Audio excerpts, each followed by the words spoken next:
Emily emerged from the pastry shop, approached the car, and noticed her husband standing on the sidewalk, gazing into the distance.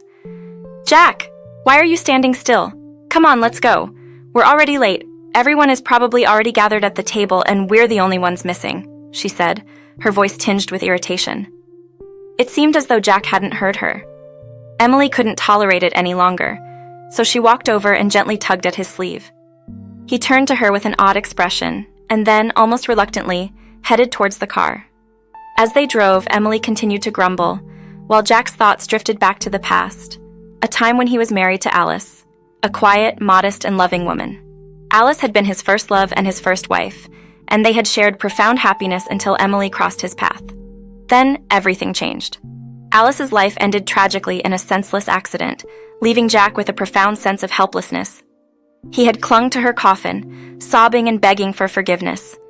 Even in those darkest days of despair, he didn't truly comprehend what he had lost. After Alice's passing, Jack hadn't found a moment of happiness, not even when Emily gave birth to their son. He always felt like an outsider in his new family, and wondered when everything had gone astray. Perhaps it was the day Emily had entered the company where he worked. Emily was elegant, with long legs and impeccable style. She carried herself with an air of authority as if she weren't a staff economist but a director. At the time, Jack was the head of the department, and they often found themselves working late on business matters, poring over documents. One evening, things took an unexpected turn. Emily initiated a shift in their relationship. It was late and they were in the office, wrapping up the company's financial summaries. Suddenly, Emily rose gracefully, walked over and settled herself on Jack's lap. "What are you doing?" he whispered, astonished. Silently, she untied his tie with nimble fingers, unbuttoned his shirt collar, and her lips met his. Jack protested weakly. "Emily, I'm married," but she continued with more daring caresses. Jack couldn't find the strength to push her away, and all the while, his faithful and loyal wife, Alice, waited for him at home. A profound sense of shame enveloped Jack. With each meeting, his guilt grew. Then one day, Emily dropped a bombshell. "Jack, you need to make a choice between your wife and our child. I hope you won't make the child suffer." It was only then that Jack comprehended the gravity of his actions. The passion Emily had ignited in him was devoid of love. His heart belonged to Alice, and he couldn't bear to lose her. He had betrayed her, but he hoped that someday she might find it in her heart to forgive him. "Emily, I'm sorry," Jack mumbled. "Everything between us was a mistake. I won't abandon the child and I'll support you, but my heart belongs to Alice." Emily had a steely resolve. She didn't shed tears as another woman might have. Instead, she smiled with a hint of vindictiveness and asked, "So, you want to remain a faithful husband? Do you believe your wife will forgive you? Or has she already forgiven you?" "Doesn't she possess even a shred of feminine pride?" Jack questioned. "No, I haven't talked to her yet." Jack shook his head. "She's gone to visit her parents. I'll wait for her and share everything when she returns." However, Alice never returned. 2 days after this conversation, her mother called to inform Jack that she had been in a tragic accident and had passed away. "We'll lay her to rest here," Mrs. Elizabeth declared firmly. "I want to be close to my daughter. You, if you wish, can come visit her grave." She said more, but Jack couldn't hear. Those days felt like he was in a haze. As he knelt by his wife's closed casket, he wept bitterly, riddled with regret for not protecting his beloved and, worse yet, for betraying her. Several years have passed since then. Jack was now married to Emily and raising a young son. Today they had come to the neighboring state to celebrate Emily's aunt's 50th anniversary. Upon arrival in the town, Emily asked her husband to wait outside a candy store, and Jack, while his wife was away, surveyed the unfamiliar streets with interest. Suddenly, his gaze locked onto the slender figure of a woman exiting a shop on the opposite side. Jack shuddered as though an electric shock had coursed through him. It was Alice, his Alice, the same woman he had mourned all these years. How many times, discreetly from Emily, he had visited the cemetery to sit by his first wife's grave, conversing with her as if she were still alive. And now, here she was, alive before him. Jack longed to chase after her, to call out, "Alice!" But the cry froze on his lips, and his feet remained glued to the ground. The shock was paralyzing. It was precisely at that moment that Emily returned. Jack had to summon an incredible effort to climb back into the car, his thoughts consumed by memories, barely able to focus on the road. Upon arriving at the gathering place, Emily's family sat down at the table, and Jack informed his wife that he wasn't feeling well. He retreated to one of the rooms to rest. Alone at last, he could sink into his thoughts. A happy family with Emily had never truly materialized for him. She was assertive and headstrong, unwilling to entertain anyone else's opinions. The first 2 years following the birth of their son had been a true nightmare for Jack. He had hoped that Emily's demands and caprices would subside with the arrival of the child, but, as it turned out, that was just the beginning. One day, she implored him to come home urgently without explaining the reason over the phone. Jack's excitement for their child drove him to rush home at breakneck speed, with the car's wheels barely touching the ground. The door swung open, revealing a beaming Emily. "You're here! How lovely!" she exclaimed with satisfaction. "I've missed you so much." "What's wrong with our son?" Jack erupted, losing his temper. "Nothing. He's asleep. What could possibly happen to him?" "Emily, what are you doing? Do you realize that I had an important meeting and I dropped everything and rushed to you?" "That's good. It means you love me," Emily laughed back. But he didn't love her. He had never loved her. Alice was the only one in his heart, but she was dead. Or was she not dead? The thought overwhelmed Jack, and he sat up abruptly on the couch. After all, he hadn't seen her dead. The coffin was closed and the funeral was somewhat peculiar. Jack now saw the situation differently. Exhausted from deep contemplation, Jack slumped back onto the couch. When Emily stopped to ask how he was doing, he had already formulated a plan. "Emily, I'm sorry, but I have to leave right away. Wait, tomorrow night we're going to a restaurant for my aunt's anniversary and there will be many guests." "I'll try to make it," Jack promised. Despite his wife's displeasure, he got into the car and drove away. Along the way, he stopped at a construction store, purchasing 2 shovels, work gloves, and a flashlight, before continuing on his way. He arrived at the cemetery where Alice was laid to rest in the evening, under the cover of darkness. Following a familiar path to his wife's grave, he began to dig. Jack, unaccustomed to physical labor, quickly developed blisters, but that did not deter him. Hour after hour passed as he dug, only briefly pausing to rest. Finally, the shovel struck the coffin lid. Jack let out a heavy sigh.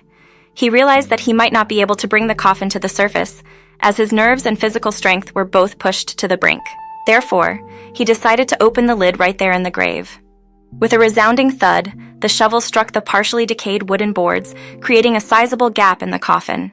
As he managed to pry the lid off, he wept bitterly, realizing that what he had buried several years ago was not his wife, but his love and his happiness. Jack greeted the dawn, sitting in the grave amidst the wreckage of the wooden coffin. In his hands were photo albums, filled with pictures of himself and Alice in their youthful, happy days. Inside the coffin, Jack discovered a box adorned with scarlet velvet, a gift he had once given to his wife. It contained all the tokens of affection and small gifts he had bestowed upon her. All of this pointed to one undeniable truth. On that fateful day, he hadn't buried his wife but the love and happiness they once shared. After retrieving all the items from the grave, Jack somehow managed to cover it up. Crushed by everything that had occurred, he wearily made his way to the exit, drained of energy. He settled behind the wheel, took a sip of water, and immediately, without leaving the cemetery, fell into a deep sleep. On the same evening, Emily was irate when she realized that Jack hadn't arrived on time. She approached her aunt and apologized for her husband's absence. "I didn't expect any different from him," her aunt chuckled. "You know, I've never been fond of your Jack. He's no match for Mason." "Auntie, please, you know Mason wasn't as adaptable as Jack. When Mason found out I was pregnant, he insisted I get an abortion, but I had already gone through that procedure a few times, and the doctors warned me that this might be my last chance to become a mother. I couldn't let it slip by. Besides, I wanted to get back at Mason, so I turned my attention to Jack," Emily laughed. "Oh, and Jack has no idea he's raising a child who isn't his own?" her aunt asked with a smirk. "Of course not.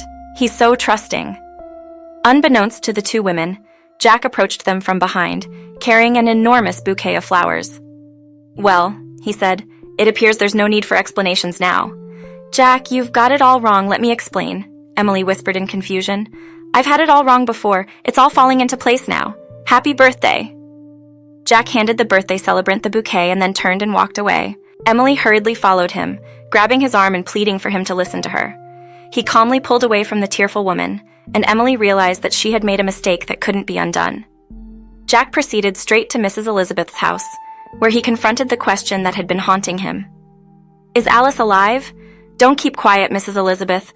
I know everything. I saw her, and I checked at night, and she wasn't in the coffin. I love your daughter, and I've loved only her all these years. Jack, if you loved her, you wouldn't have cheated on her. How do you know that? Jack looked up, his face flushed with shame. One evening when Alice was visiting me, she received a phone call on her cell phone. It was your mistress. She told Alice she was expecting a child from you and that you loved her. Alice didn't say anything at the time. She just went to her room. She was gone for a long time, and I decided to check on her. I was horrified to find a handful of pills in her hands. She had already taken some, and I called an ambulance to save my daughter. Do you realize I could have lost her? Jack sat with his head bowed, feeling the weight of his mistakes. Mrs. Elizabeth continued, her voice unwavering. Oh, Jack, if only you knew how much she loved you. Then, in the hospital, she kept expressing her desire not to continue living. I suggested that she speak with you. However, she decided that, given you had chosen someone else, she shouldn't bother you. In her eyes, she decided to set you free, whether right or wrong. I supported her, even though I knew that one day, the truth would come to light and you'd find out. Where is Alice now? I want to see her. Why? To torment her again? Please, Jack, don't disrupt her life.